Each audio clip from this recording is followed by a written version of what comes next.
Nearly 3/4 of the Major League Baseball owners are billionaires, and star players can make hundreds of millions of dollars. But it's a vastly different story in the minor leagues. Just state your name and what organization you play for. Hey guys, this is Nick Heath. I'm an outfielder with the Arizona Diamondbacks.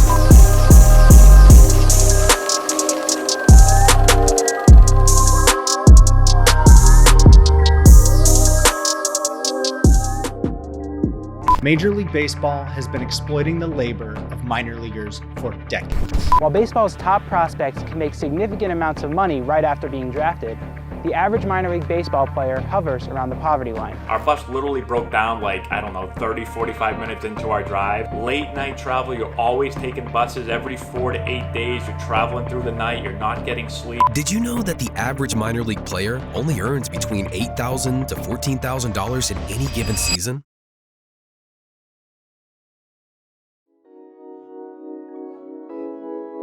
I went to school at Northwestern State University in Louisiana.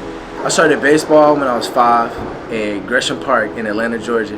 My pops got me into it, and I had some cousins that played with me, Caleb and Corbin, and Cedric as well. So we all kind of played together for a little bit. So I kind of had, an instance of being able to have fun and do something with my cousins who were all the same age. Then as a kid, I moved around a little bit and moved to Kansas.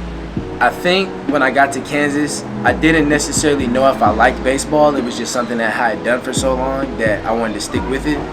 So I stuck with it, and I don't think I realized I was any good, or I realized that I could take it anywhere until probably my senior year of high school.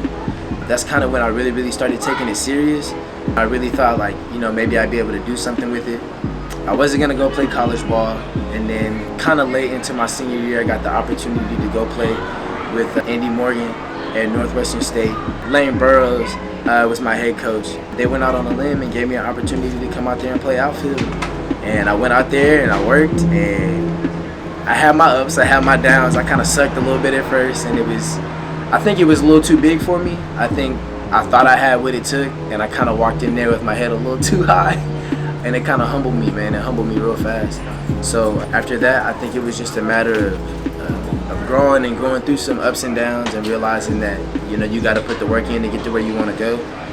I didn't think I was going to play pro ball. And then my junior year, started getting a little bit of traction, started getting a couple phone calls, just, hey, are you interested in this? Are you interested in that? And I still didn't think it was very serious until Kansas City called me and was like, hey, man, we want to draft you. We want you to come play with us. And I think that's when I was like, all right, I really got to get to it.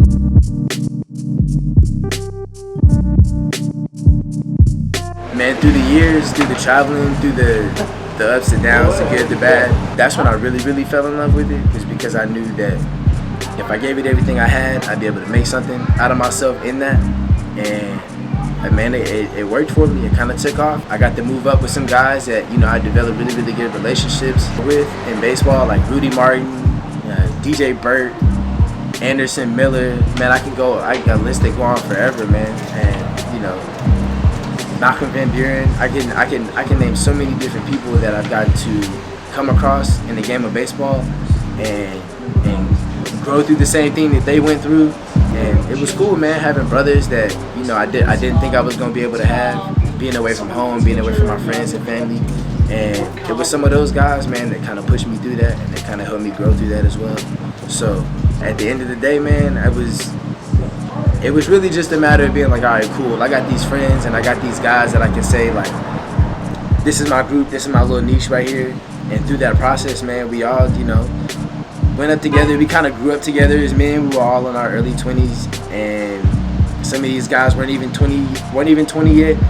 But, in that process, I was just like, dang, this is an opportunity for me to kind of put my foot to it. I said I wanted to do it. I said I wanted to be here.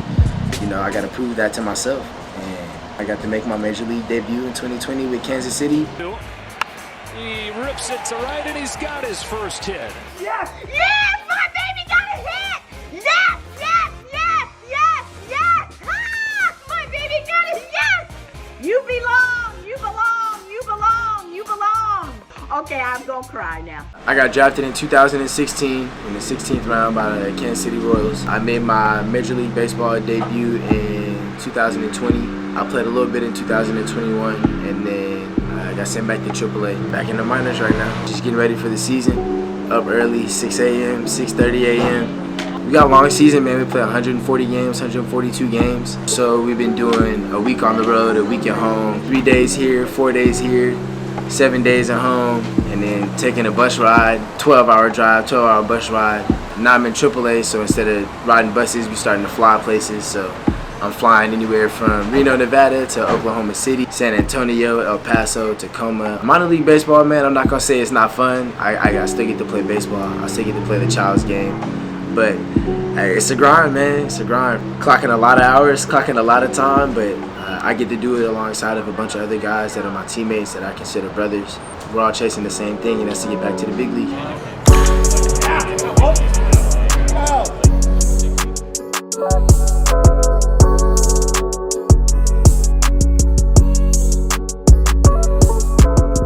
Like that, somebody give you a phone call and you might be out having dinner with your family, might be out having drinks with some of your teammates, and somebody says, hey, you gotta pack your suitcase, you got a 6 a.m. flight tomorrow to the East Coast because we're sending you up, or we traded you, or so on and so forth. It's adulthood now. It's work like everybody else has to work.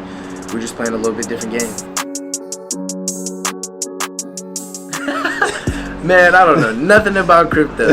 I think the most I learned about crypto would have been like Dogecoin or something like that, and that was kind of just riding a wave, and that was definitely, looking at it going like, hey man, I might make a quick couple $100 off of this. And we talked about it earlier when I said that I kind of jumped on early, and then I made a little bit of cash, so I was pretty excited about it. And then, you take a little bit of money out, put it in your pocket, and leave the rest in there hoping, it keeps doing the same thing. It keeps trending up.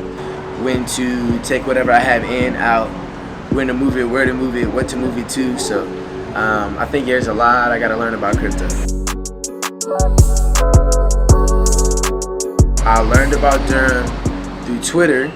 I saw it on a Twitter space. There were a few guys talking about it, and then we reached out to each other, spoke a little bit, and then they asked me to do a video and just kind of highlighting, some of the stuff that minor leaguers went through, some of the, trials and tribulations we had to deal with. We spoke a little bit more, got to be in communication more, and kind of, put some stuff together and got the wheels turning and tried to get some stuff in motion.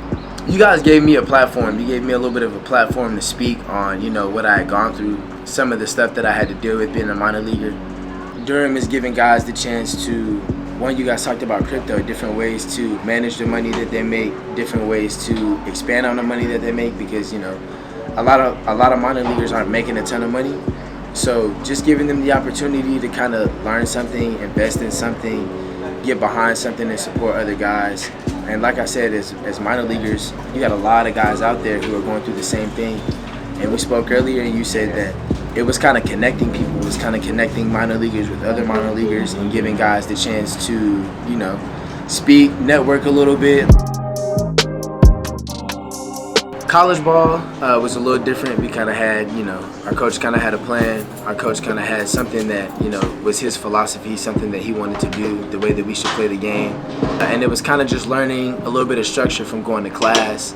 And then having to show up for practice, and then you got a midweek series, you got a weekend series, and then when you get to pro ball, when you get to minor league ball, everything is totally different. Now you're kind of on your own. You're traveling by yourself. Your family's not close by. If you went to school close to home, you meet a whole bunch of new faces every day. You're seeing a whole bunch of different cities and states, and long bus rides, short bus rides, early mornings, late nights. Man, the difference between college ball and pro ball is your college coach isn't going to call you and say, hey man, pack your bags, you're going here tomorrow because you got to play in a different city or for a different team. My name is Austin Briggs. I'm with the Oakland Athletics. Minor league guys aren't paid salary in spring training. For Durham to just send you money for just simply filling out a form and saying thank you is just like, I'm very grateful for it. Journey to the show.